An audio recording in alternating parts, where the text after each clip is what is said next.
Good morning friends, আশা করি তোমরা সবাই ভালো আছো। সাম্প্রতিক ঘটনাবলী নিয়ে আমাদের যে প্রশ্নোত্তর পর্ব শুরু হয়েছে, আজকে তার তৃতীয় পর্ব। দেখো, প্রত্যেক দিন 10টি করে প্রশ্ন উত্তর নিয়ে আমরা হাজির থাকছি। এগুলো তোমাদের যে কোনো ধরনের কুইজে অনেকটা এগিয়ে রাখতে পারে। তাই জন্য ভিডিওটা শেষ পর্যন্ত দেখবে, তোমাদের অনেক কাজে আসবে। আর আজকে ভিডিওটা ভালো লাগলে লাইক, কমেন্ট, শেয়ার করবে। চ্যানেলে যদি নতুন এসে থাকো, চ্যানেলে সাবস্ক্রাইব করে পাশে থাকা বেল আইকনটা বাজিয়ে দেবে, যাতে আমার তৈরি পরবর্তী ভিডিওগুলো সবার আগে তোমার কাছে পৌঁছায়। চলো প্রশ্নোত্তরগুলো ভালো করে একবার দেখে নিই। প্রথম প্রশ্ন হচ্ছে, গুড়ি পাড়ওয়া কোন মাসে পালিত হয়? দেখো, এখানে 4টে অপশান দিয়েছে: চৈত্র, অগ্রহায়ণ, কার্তিক না জ্যৈষ্ঠ। সঠিক উত্তর হচ্ছে চৈত্র। এটি একটি মারাঠি উৎসব। এরপরে আমরা 2 নম্বর প্রশ্ন চলে আসবো। 2 নম্বর প্রশ্নটা হচ্ছে, সম্প্রতি কোন দেশ ফেক নিউজকে সীমিত করতে ফেসবুককে নিষিদ্ধ করে দিয়েছে? মালদ্বীপ, পাপুয়া নিউগিনি, জাপান না নেপাল?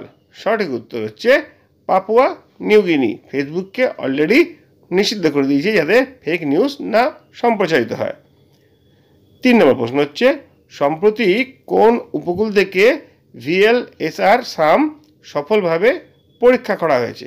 এখানে যে 4টে অপশান দেওয়া রয়েছে: গুজরাট, কেরালা, গোয়া, ওড়িশা।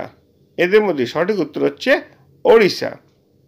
এবার আমরা 4 নম্বর প্রশ্ন দেখে নেব। কে প্রধানমন্ত্রী নরেন্দ্র মোদীর প্রাইভেট সেক্রেটারি হিসেবে নিযুক্ত হয়েছেন? 4টে অপশান এখানে রয়েছে: নিধি তিওয়ারি, নিধিরাম গুপ্তা, প্রাণেশ তিওয়ারি, সাক্ষী গুপ্তা। এদের মধ্যে সঠিক উত্তর হলো নিধি তিওয়ারি। ঠিক আছে, এরপর আমরা চলে আসবো 5 প্রশ্নে। দেখো, 5 প্রশ্নটা কী আছে? সম্প্রতি কোন দেশ নিউ ডেভেলপমেন্ট ব্যাংকে যোগদানের কথা ঘোষণা করেছে? 4টে অপশান হলো ভারত, বাংলাদেশ, শ্রীলঙ্কা না ইন্দোনেশিয়া। সঠিক উত্তর হলো ইন্দোনেশিয়া, যে নিউ ডেভেলপমেন্ট ব্যাংকে নিজেদের যোগদান করার কথা ঘোষণা করেছে। 6 নম্বর প্রশ্ন হচ্ছে, সম্প্রতি আতুকাল পোনকলা উৎসব কোথায় পালিত হয়েছে? এটি একটি দক্ষিণ ভারতের উৎসব। এটা কালিকট, ত্রিশূর, তিরুবনন্তপুরম না কোচি? কোথায় উদ্বোধন হয়েছে? এটা পালিত হয়েছে তিরুবনন্তপুরমে। এরপর আমরা চলে আসবো 7 প্রশ্নে। দেখো, 7 প্রশ্নটা রয়েছে, ভারতীয় নৌবাহিনীর জন্য প্রস্তুত করা দ্বিতীয় যুদ্ধ জাহাজ, তার নাম কি? তপস্যা, তপস্যা, অগ্নি না উৎস? সঠিক উত্তর হচ্ছে তপস্যা। আমাদের নৌবাহিনীর জন্য প্রস্তুত করা দ্বিতীয় যুদ্ধ জাহাজটির নাম। তারপর হচ্ছে 8 প্রশ্ন, সম্প্রতি বিশ্বের সবচেয়ে মূল্যবান ইস্পাত কোম্পানিতে পরিণত হয়েছে কোন কোম্পানি? এখানে 4টে অপশন রয়েছে: টাটা, JSW, জিন্দাল, রিলায়েন্স। সঠিক উত্তর হলো JSW বিশ্বের সবচেয়ে মূল্যবান ইস্পাত কোম্পানিতে পরিণত হয়েছে।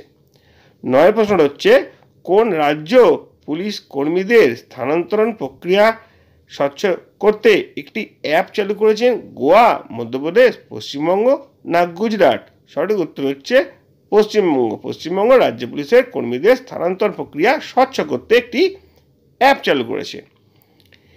এরপরে 10 প্রশ্ন চলে আসবো। ভারতীয় ব্যাংক সমিতির চেয়ারম্যান কে নির্বাচিত হয়েছেন? সবেমাত্র নির্বাচনটা হয়েছে। এদের মধ্যে সঠিক উত্তর হলো চাল্লা শ্রীনিভাসুলু শেট্টি। ঠিক আছে, দেখো, এইভাবেই প্রশ্নোত্তরগুলো তোমার সামনে হাজির করলাম। আশা করি তোমাদের অনেক কাজে আসবে। যদি ভালো লাগে লাইক, কমেন্ট, শেয়ার করবে। চ্যানেলে যদি নতুন থাকো, চ্যানেলটা সাবস্ক্রাইব করে পাশে থাকা বেল আইকনটা বাজিয়ে দেবে। তোমরা প্রত্যেকে ভালো থাকবে।